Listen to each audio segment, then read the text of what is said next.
Hernán Parra Podcast.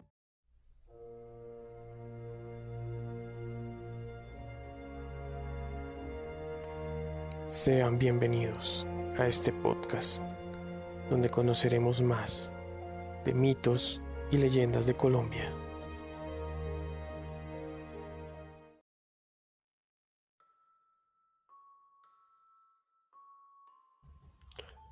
Les doy una bienvenida a este podcast, donde conocemos los mitos y las leyendas de Colombia. El día de hoy les contaré la leyenda de la Gaitana. Esta historia comienza en la época colonial, cuando Belalcázar, el conquistador, le pide a uno de sus comandantes llamado Pedro de Añasco que se tome la villa de Timaná. Esto con el objetivo de que las comunicaciones entre Popayán y el río Magdalena sean fluidas y seguras.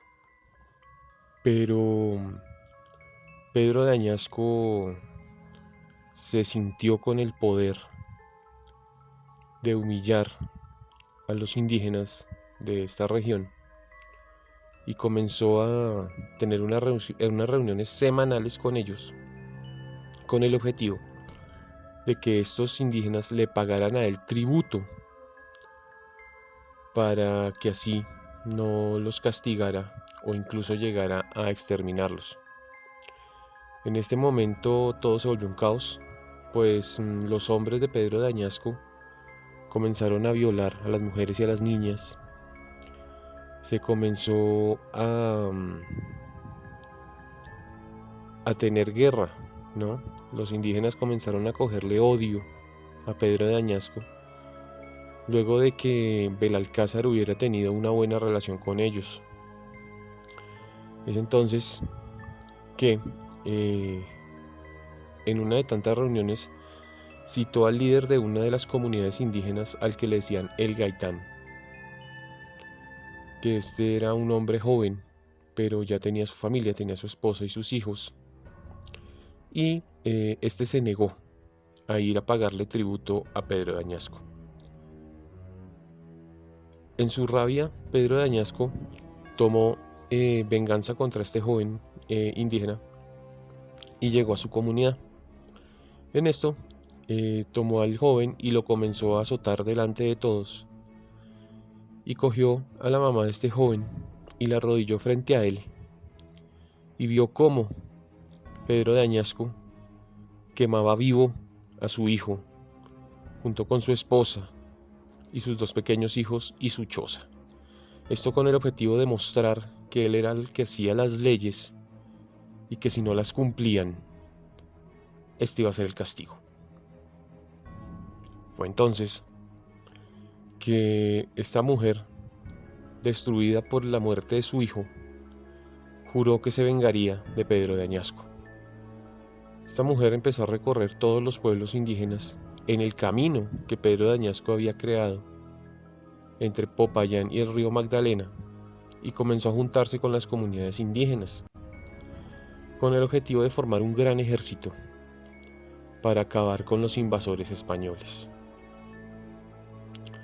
La mujer, en honor a su hijo, se hizo llamar la Gaitana, una mujer aguerrida, fuerte, una mujer que estaba llena de venganza contra los españoles. En esto, la mujer logró recaudar más de 6.000 hombres, todos dispuestos a luchar con ella y contra el ejército español de Pedro de Añasco. El día para atacar llegó, y fue en una madrugada en la que Pedro de Añasco se encontraba con 20 hombres, y como él se creía el todopoderoso, caminaba de manera déspota, como tratando de infundir miedo. Pero la Gaitana lo cercó a él y a sus hombres, y a pesar de la diferencia de armas, lograron matarlos a todos menos a 3 personas y al mismo Pedro de Añasco. Estos 3 jóvenes soldados que sobrevivieron a la matanza fueron corriendo a donde el virrey que habían designado en la zona, llamado Juan del Río, para comunicarle el desastre que había ocurrido por culpa de Pedro de Añasco.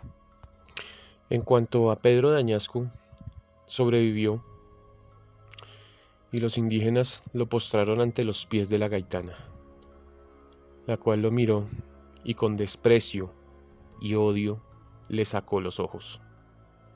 Lo amarró a un caballo, amarrándolo del cuello, y lo paseó por todo el camino de las tribus hasta que lo dejó morir miserablemente, como el miserable y desgraciado que era. Así, la gaitana cobró venganza de la muerte de su hijo. Pero esto no terminó ahí, pues la gaitana siguió diciéndole a los indígenas que deberían sacar a los invasores españoles.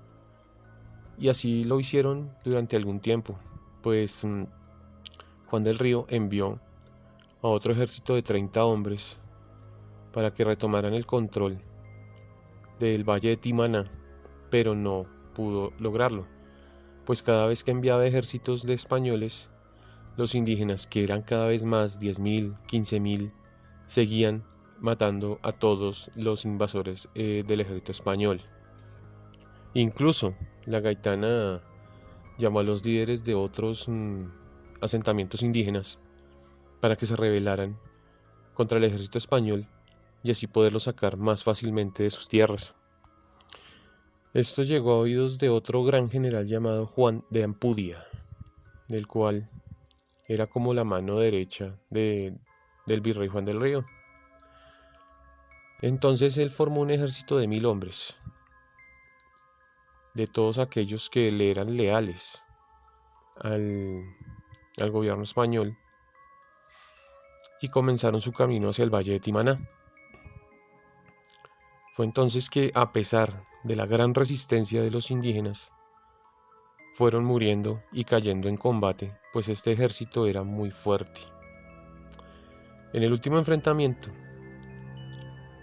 el ejército español ya tenía casi que dominados a todos los indígenas, pero en ese enfrentamiento Juan de Ampudia fue asesinado por la gaitana, quien le lanzó una flecha directo al corazón, causando que muriera y que los pocos sobrevivientes de su ejército salieran corriendo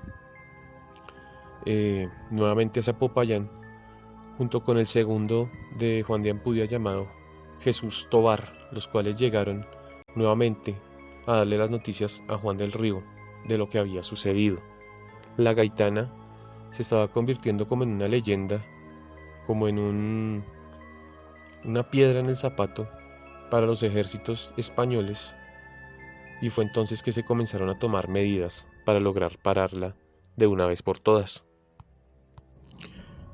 Es entonces que otro líder indígena, celoso y con rabia de que una mujer los liderara, llamado Matambo, decidió traicionar a los indígenas.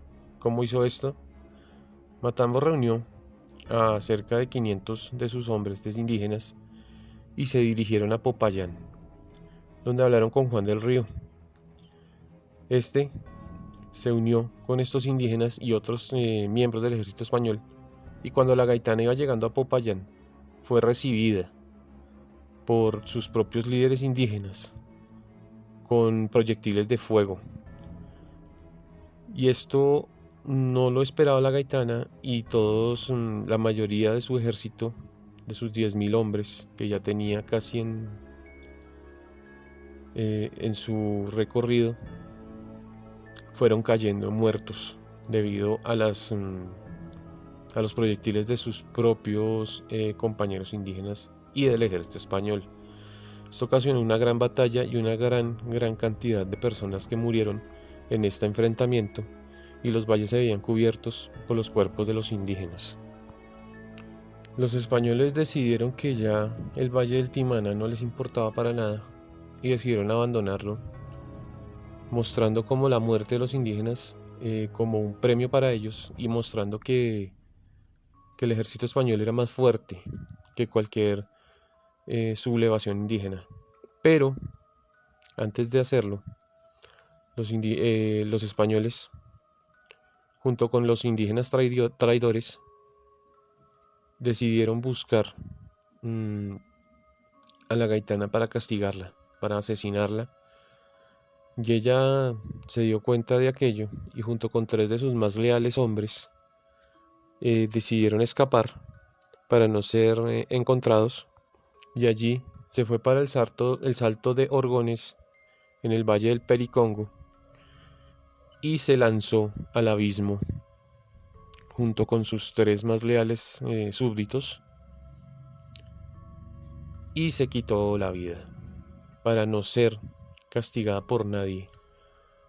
Y así ella murió bajo sus propios términos, murió libre porque ella no quería ser encontrada por nada por los españoles ni por los otros traidores y simplemente puso fin a su vida de una manera heroica, de una manera dándole un mensaje al español que nunca se pudo dar, que fuera atrapada y castigada ella por el ejército invasor.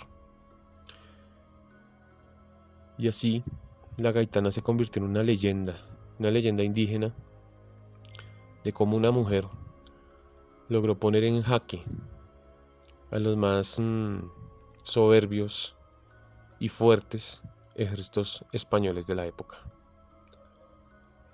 Hasta acá llega la leyenda de la gaitana, una leyenda muy conocida hacia el Cauca en, en cuanto a historia, ¿no? Historia de la época colonial, ¿no? Y se convirtió en toda una pues leyenda, una heroína. Y muchas personas, a pesar de que no conocían esta historia, pues se han dado cuenta que entre los indígenas también se pudo haber luchado, pero nos damos cuenta que también muchos entre sí mismos se traicionaron. Espero les haya gustado esta historia y los espero en un próximo capítulo donde seguiremos conociendo más mitos y leyendas de Colombia. Hasta una próxima ocasión.